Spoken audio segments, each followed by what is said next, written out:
વડોદરાના યુવા અને શિક્ષિત સાંસદ અને જિલ્લા કલેક્ટર ડીડીઓના વરદ હસ્તે વડોદરાના જિલ્લા પંચાયત કચેરી ખાતે આજરોજ નવા ઘોડિયા ઘરનું ઉદ્ઘાટન કરવામાં આવ્યું।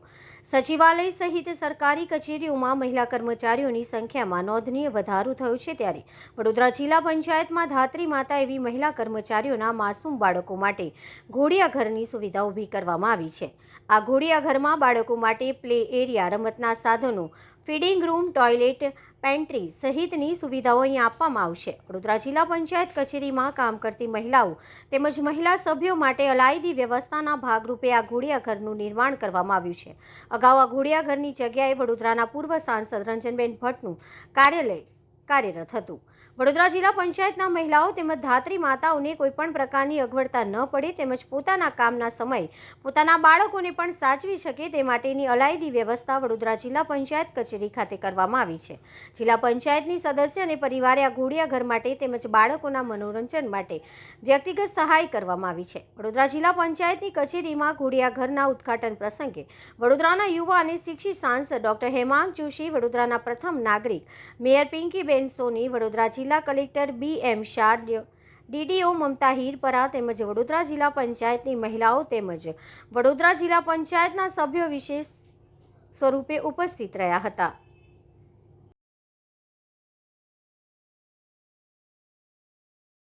आज रोज जिला पंचायत वडोदरा खाते घोड़ियाघर तथा महिला रूमનું ઉદ્ઘાટન કરવામાં આવ્યું છે। અત્યારે આપણે સ્તનપાન સપ્તાહ તેમજ મહિલા અને બાળ વિકાસ વિભાગ દ્વારા નારીવંદના સપ્તાહની ઉજવણી કરી રહ્યા છે, જે અંતર્ગત આપણે આજે ઘોડિયાઘરનું ઉદ્ઘાટન કર્યું છે। તમામ જિલ્લા પંચાયતના કર્મચારીઓ, મહિલા કર્મચારીઓ, સદસ્યો, મહિલા સદસ્યો તમામને વિનંતી છે કે આ સુવિધાનો મહત્તમ લાભ ઉઠાવે।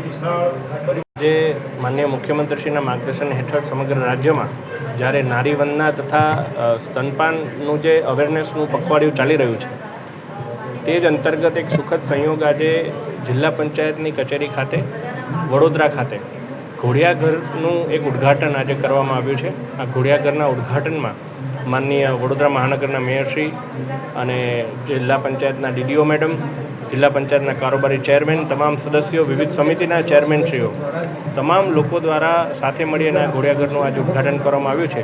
આ ઘોડિયાઘરની અંદર બ્રેસ્ટ ફીડિંગ માટેની અલાયદી વ્યવસ્થા, બાળકોને રમવા માટે અલગ રૂમ, તે પ્રકારની ખૂબ જ સારી સુવિધા કરવામાં આવી છે। અને જેટલા પણ જિલ્લા પંચાયતના મહિલા સદસ્યો છે, પછી એ કર્મચારી હોય કે પંચાયતના સદસ્ય હોય, તે સૌને પોતાના બાળકોને, પોતાના શિશુને લઈને અહીં આવી શકે અને એક સારા સુગમ એક વાતાવરણની અંદર પોતે કાર્ય પણ કરી શકે એ માટેનો આજે ઇનિશિયેટિવ લેવામાં આવ્યું છે। તે બદલ હું ખાસ કરીને જિલ્લા પંચાયતના પ્રમુખશ્રી બેન આજે કોઈ સંજોગોવશાત આવી નથી શક્યા અને DDO મેડમ બંને નારી શક્તિ છે, તેમને વિશેષ અને જિલ્લા પંચાયતના તમામ સદસ્યોને ખૂબ ખૂબ અભિનંદન પાઠવું છું।